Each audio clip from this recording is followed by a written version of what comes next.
Ini ada suami-suami biasa pukul istri. Ibu-ibu kok semangat sekali ya. Kalau begitu saya balik pertanyaannya. Ibu-ibu yang biasa kena pukul dari suami boleh angkat tangan. Jangan! Berani angkat tangan pulang kena pukul ulang. Saya tidak tanggung jawab. Kalau berapa seloki? 3. Kalau engkau minum 4 seloki, tadi pakai darah apa? Babi. Permisi minta maaf. Lihat babi tuh makan di mana, tidur di situ, kencing di situ, semua penuh di situ.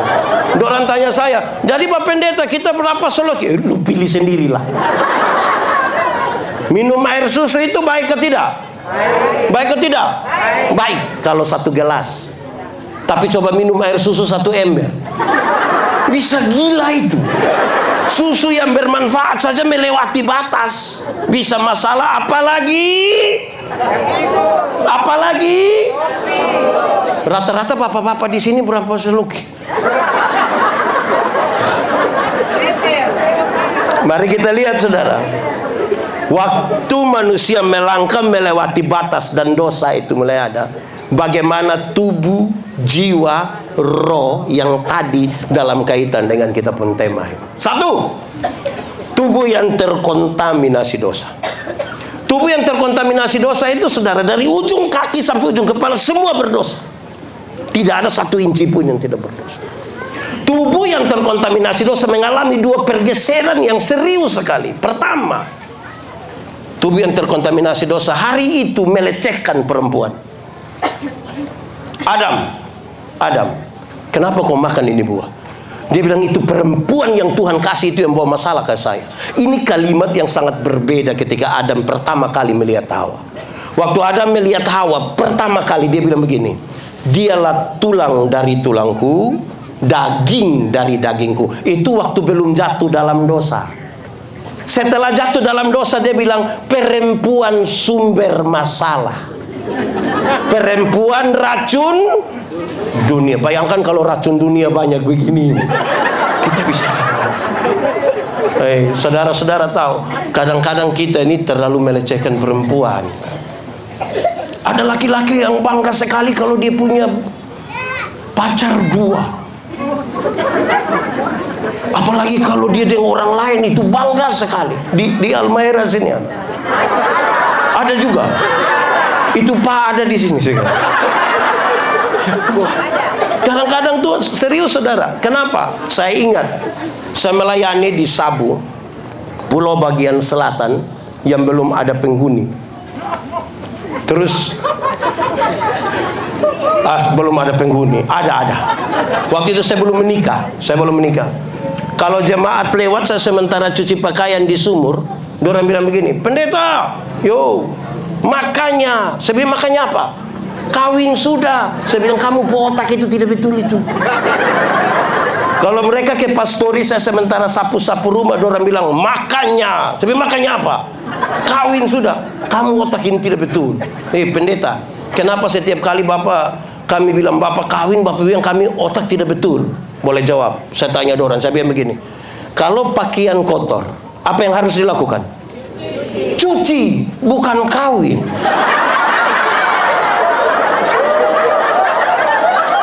Hanya orang yang otak miring, yang pakaian kotor di sini, dia kawin di situ dengan Arab itu.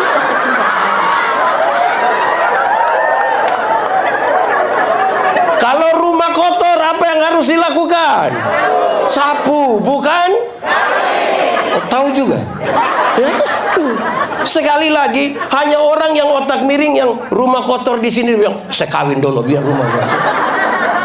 Toh pada akhirnya, ketika perempuan, ibu-ibu harus sapu, cuci, masak, menyimpan lain-lain, bukan karena dia pembantu, tapi dia melakukan itu atas nama cinta. Tepuk tangan dulu kasih ini. Supaya kita belajar sedikit menghargai perempuan lah. Amin kok. Oke. Tapi yang kedua, tubuh yang terkontaminasi dosa memberhalakan bagian-bagian tubuh tertentu. Bagian-bagian tubuh tertentu menjadi berhala baru. Apa maksudnya? Dulu Adam dan Hawa itu mereka berdua telanjang saja, tapi tidak ada masalah. Telanjang saja. Adam telanjang ikut situ, Hawa telanjang ikut situ, tidak ada masalah. Kita sekarang ini semua pakai pakaian bagus-bagus, mahal-mahal, tapi masalah macam banyak sekali. Kenapa? Bagian-bagian tubuh tertentu telah menjadi berhala baru. Saya pakai contoh saja. Saudara, kalau saudara ikuti semua iklan kecantikan kulit di televisi, semua iklan kecantikan kulit di televisi mengarahkan kita untuk ambil kesimpulan seolah-olah kalau orang kulit putih itu lebih baik dari kulit hitam. Warna kulit saja seperti berhala baru ini. Jadi setiap kali yang kulit putih berdiri di depan, yang kulit hitam macam gelisah bagaimana itu. Padahal ada lagu dulu bilang begini, biarlah yang hitam jangan harapkan. Mau pakai oker juga tidak bisa. Saudara pakai pemutih minta maaf di wajah saja, leher ke bawah gelap lagi, dan saudara akan makin gelisah dengan itu warna. Warna kulit. Saudara sulit membangun konsolidasi kalau masih pikiran saudara ada pada warna kulit. Tidak akan. Ini Indonesia, Pak. Amin kok. Coba saudara ikut seluruh iklan kecantikan rambut. Seluruh iklan kecantikan rambut di televisi mengarahkan kita untuk ambil kesimpulan seolah-olah kalau orang rambut lurus itu lebih baik dari rambut keriting. Saya protes. Saya berkhotbah dalam banyak acara mendorong budaya positif Valentine. Saya bilang begini, di hari kasih sayang ini, yang paling akan menikmati belayan seorang suami adalah mereka yang rambut keriting, bukan yang rambut lurus. Yang rambut lurus itu dibelai tidak terlalu enak lah. Mungkin karena lurus jadi licin. Kita bilang sayang, tidak dapat lah, itu tidak kena, itu tidak enak. Yang keriting itu kalau dibelai menarik sekali. Sayang lebih dapat. Iya. Tidak usah gelisah kalau kita hanya rambut keriting, jangan gelisah lah. Di sini ada yang gelisah. Tidak usah lah. Tuhan tidak pernah salah. Seolah-olah seorang perempuan cantik itu harus tinggi 170, berat badan 48 kg, jadi proporsional sekali. Akhirnya banyak ibu-ibu tidak makan malam. Mereka hanya telan ludah malam. Akhirnya asam lambung naik, sakit. Baru dia bilang, dalam nama Yesus tidak akan sembuh. Tidak. Di sini juga ada. Itu ibu ada di sini. Tubuh yang terkontaminasi dosa itu, berat badan saja jadi berhala baru. Berat badan saja jadi berhala baru. Iya, kalau coba lihat maaf, izin. Ada ibu-ibu gemuk, 2 orang duduk sama-sama. Terus ada yang gemuk satu lewat sana. Dengarkan orang 2 pun percakapan. Yang satu akan korek satu. Saya dan dia siapa lebih kurus? Berat badan saja jadi belahara baru di zaman begini. Lantas saudara mau membangun konsolidasi macam apa? Akhirnya yang kurus akan bersahabat dengan yang kurus, yang rambut lurus dengan yang rambut lurus, kulit putih dengan kulit putih. Di Halmahera ada. Ini kita belum bicara agama ini. Lagi sedikit dunia kiamat di sini. Oke, baik saudara lihat. Apa yang ingin saya sampaikan? Penghargaan kita kepada kemanusiaan menjadi hilang karena tubuh yang terkontaminasi dosa. Hilang di mana? 2 tempat paling penting terjadi di situ. Contoh, ada banyak sekolah dasar di NTT, bahkan sekolah menengah pertama. Saya marah beberapa guru. Kalau musim hujan, mereka suruh anak-anak pel bersih-bersih ini lantai, keramik itu. Bersih. Pas masuk kelas, anak-anak buka sepatu, ibu guru tidak buka sepatu. Di Halmahera Barat ada. Itu ibu ada di di tempat di mana kemanusiaan harus dihargai, rusak di situ. Di rumah, ini tempat paling utama malah justru terjadi soal di situ. Kalau kita tanya, Bapak, yuk, anak ada berapa? 4 orang Pak Pendeta. Dorang suka kerja di mana? Puji Tuhan Pak Pendeta, anak 4 orang, yang 3 sudah jadi manusia Bapak. Anak ada 4 orang, yang sempat jadi manusia 3. Nah coba kasih tahu saya, yang 1 itu apa kira-kira dia? Dia batu kah, kayu kah? Jadi di tempat di mana kemanusiaan harus dihargai, justru di situ kerusakan kemanusiaan terjadi. Akhirnya saudara, saya kadang-kadang lihat tuh begini, saudara. Saya tidak tahu di sini, Di banyak tempat tuh, saudara, kalau kita ikut, kalau saya tanya, kalau jadi bupati itu manusia kok tidak? Jadi anggota dewan? Manusia. Jadi polisi? Manusia. Jadi guru? Manusia. Jadi ASN? Manusia. Tapi kalau anak SMA tamat kerja, belum ada kerja, itu bukan manusia. Bukan manusia itu. Jadi dia harus cari kemanusiaan di pinggir-pinggir jalan, gas-gas motor. Nah itu manusia itu. Nah saudara lihat, coba saudara ikuti. Kadang-kadang kita, Bupati Halmahera Barat yang kami hormati, Gubernur Maluku Utara yang kami hormati, Bapak Ibu Pendeta yang kami kasih. Mantap toh? Tapi kalau pagi-pagi yang jual ikan lewat, kita panggil bilang ikan, lihat itu. Penjual sayur kita bilang, penjual tomat kita bilang, penjual kacang kita bilang. Dorang ada nama kok tidak? Lalu kenapa panggil kacang?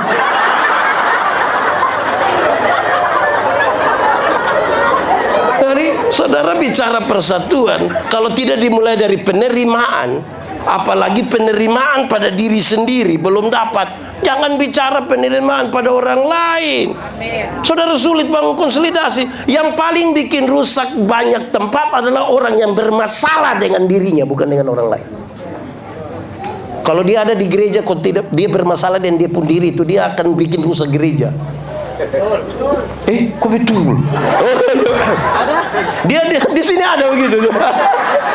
Kalau dia ada di kantor, dia bermasalah dengan dirinya, dia merusak satu kantor. Nah, ini apa yang ingin saya katakan. Saudara, membangun persatuan itu seperti saya Timur. Di sini ada yang Manado, ada yang Maluku, ada yang Jawa, ada yang Sumatera. Bukan soal. Dulu Tuhan cipta saya, Tuhan tidak tanya, Yandi, engkau mau Timur atau Manado? Kan dia tidak tanya. Langsung jadi. Jadi jangan bermasalah dengan saya Timur, tetap Timur. Betul kok tidak? Iya, saudara Timur, ada yang Sumatera, ada yang Jawa, ada yang Maluku. Karena kita Indonesia. Tidak untuk kalau hari ini masih ada orang Indonesia Barat merasa lebih baik dari Indonesia Timur, minta maaf, engkau bermasalah dengan dirimu. Karena kita tidak pernah meminta. Kalau hari ini masih ada orang kulit putih merasa lebih baik dari kulit hitam, engkau bermasalah dengan dirimu. Kalau engkau yang rambut lurus merasa lebih baik dari rambut keriting, engkau bermasalah dengan dirimu. Karena kita tidak pernah meminta. Saya akhirnya bikin begini biar orang tidak tahu dia mau lurus ke bengkok kayak orang. Iya, penerimaan terhadap diri sendiri. Kelola ini persatuan ini harus seperti makan kolak. Tahu kolak? Pernah makan kolak? Kolak terdiri dari apa? Ubi, pisang, santan, gula. Sudah jadi namanya? Waktu jadi kolak kita makan pisang masih rasa pisang kok tidak? Masih. Tapi ada cita rasa baru yang ditambahkan sebagai bagian dari sebuah kebersamaan. Tidak ada upaya untuk saling menghilangkan. Mereka bisa berkumpul, itu pisang dong semua itu bisa berkumpul di satu panci kah, periuk kah. Bukan kita mau makan kolak, nah kita makan pisang di sana, pindah makan ubi di sana, pindah lagi minum santan di sana, baru terakhir duduk di atas kompor di sini. Kan tidak begitu.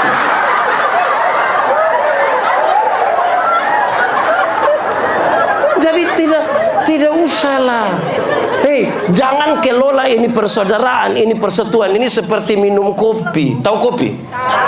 Pernah minum kopi? Nah, kopi terdiri dari apa? Kopi, gula, air. Sudah jadi namanya? Lalu yang lain punya nama? Kopi ini terlalu egois lah. Kita semua tapi nama mesti dia. Kita semua tapi nama mesti dia. Di Kupang bilang bikin diri inti lah. Di sini ada yang biasa bikin diri inti. Ada ikut ibadah. Coba lihat dia juga. Kenapa semua lihat saya?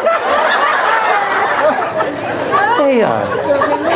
Saudara tahu tembok? Pernah lihat tembok? Tembok terdiri dari apa? Semen, pasir, air, batu. Waktu dia sudah mulus bagus itu, pasir kelihatan atau tidak? Tidak. Kalau dia tidak kelihatan, mari kita sepakat, kita garuk buang itu pasir. Bisa? Dalam sebuah kebersamaan, Anda mungkin tidak kelihatan, tapi bukan berarti Anda tidak penting dalam kebersamaan. Dalam sebuah kebersamaan mungkin Anda kelihatan karena badan besar, tapi bukan berarti orang lain tidak penting. Amin kok. Iya. Saudara tahu penerimaan ini serius. Saya ingat tahun 96 saya pergi sekolah teologi di Kupang. Sebagai laki-laki normal ini kan saya suka perempuan. Saya begini-begini suka perempuan. Tapi orang tidak ada yang suka dengan saya itu. Setiap kali kita salam itu ada hanya penolakan saja. Dulu kan belum ada handphone, toh kita titip salam, non, titip salam buat lu pun teman Dia pikir tahu, nona, yo, ada salam dari Yandi itu. Terus dia pertanyaan menarik. Yandi itu orang apa? Dari mana? Dia kira saya orang gila. Terus dong kasih tahu, oh Yandi itu orang timur dari Soe. Soe itu 100 km dari kota Kupang. Terus dia bilang begini, kenapa? Kenapa? Dia kan calon pendeta.